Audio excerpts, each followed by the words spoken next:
बेताब व्हॅलीला जायचा प्लॅन, पण कंटाळा आल्याने गाडी श्रीनगरच्या रस्त्याला लागली. 2-2.5 किलोमीटरचा प्रवास झाला असेल तो वर बंदुकीतून गोळ्या झाडल्याचा आवाज आला. गाडी थबकली. काहीतरी भयानक घडल्याची चालकाला कल्पना आली.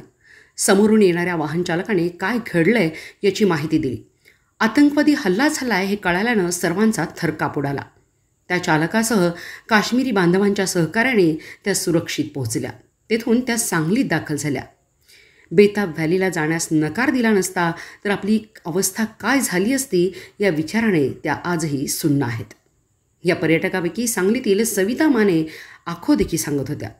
सांगली आणि कोल्हापूर येथील 24 जणांचा चमू टूर कंपनीतर्फे जम्मू काश्मीर सहलीला गेला होता. 16 एप्रिलला सांगलीतून निघाले. सहल शेवटच्या टप्प्यात होती. त्या दिवशी ते पेहलगामला पोहोचले. त्याआधी ते दूधपत्रीला गेले होते. तेथे त्यांच्यातील एक जण घोड्यावरून पडला. त्यामुळे सर्वांनाच घोड्यावरून प्रवासाची भीती वाटायला लागली. त्या भीतीपोटी आणि कंटाळा आल्याने त्याने बेताब व्हॅलीला जाण्यास नकार दिला. गोळीबाराची बातमी कळाल्यानंतर लष्कर अर्ध्या तासाने आले. सगळी वाहने पेहलगाम येथे 2 तास अडकून राहिली होती. तेथून ते हॉटेलवर पोहोचले. परिस्थिती सामान्य झाल्यानंतर त्यांना परतीच्या प्रवासासाठी पाठवण्यात आले. सविता माने सांगत होत्या, तो भयान नजारा आम्हाला पाहायला मिळाला.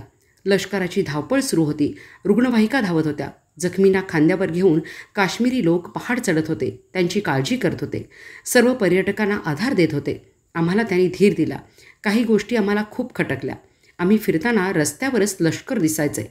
सुनसान भागात जंगल परिसरात सुरक्षा व्यवस्था नव्हती. चौकशी तपासणी होत नव्हती. एवढ्या प्रचंड गर्दीत सुरक्षा का नाही असा प्रश्न आम्हाला पडला होता.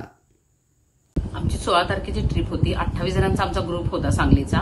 आमचा शेवटचा टप्पा होता पेहलगामचा, की जिथं ते बेताब व्हॅली म्हणून आहे तिथंच पुढे मिनी स्वित्झर्लंड आहे. पण आम्हाला पूर्णपणे कंटाळा आल्यामुळे आम्ही तो पूर्ण जायचं टाळलं आणि थोडक्यात आम्ही ते टाळल्यामुळे आमचा जीव वाचला. आम्ही 2 किलोमीटर पुढे आलो होतो तेवढ्यात आम्हाला गोळ्यांचा आवाज आला आणि फटफट आर्मीची गाडी, अँब्युलन्स वगैरे सगळ्या इतक्या झाल्या की आम्ही बघितलं. आणि काही इथले स्थानिक लोक होते ते जखमींना स्वतः घेऊन येत होते. खांद्यावरून स्वतःच्या घेऊन येत होते आणि अँब्युलन्समधून घालून घेऊन जात होते. ते बघून आमचा थरकाप उडाला आणि तिथल्या स्थानिक लोकांनी आम्हाला लगेच गाडीमध्ये बसवलं आणि श्रीनगरला आम्हाला हे केलं. पण जेव्हा श्रीनगरमध्ये आम्ही जात होतो तेव्हा एक मनात भीती होती की बाबा कुठं बॉम्ब आपल्या गाडीवरती पडेल की काय, ह्याची खूप भीती वाटत होती. पण आम्ही खूप त्या लोकांच्या मदतीने आम्ही श्रीनगरमध्ये सुखरूपपणे पोहोचलो. खंत एकाच गोष्टीची वाटते की जर इथं हजारो पर्यटक येतात, तिथं जर सुरक्षा व्यवस्था कडक असती तर इतक्या लोकांचे प्राण गेले नसते.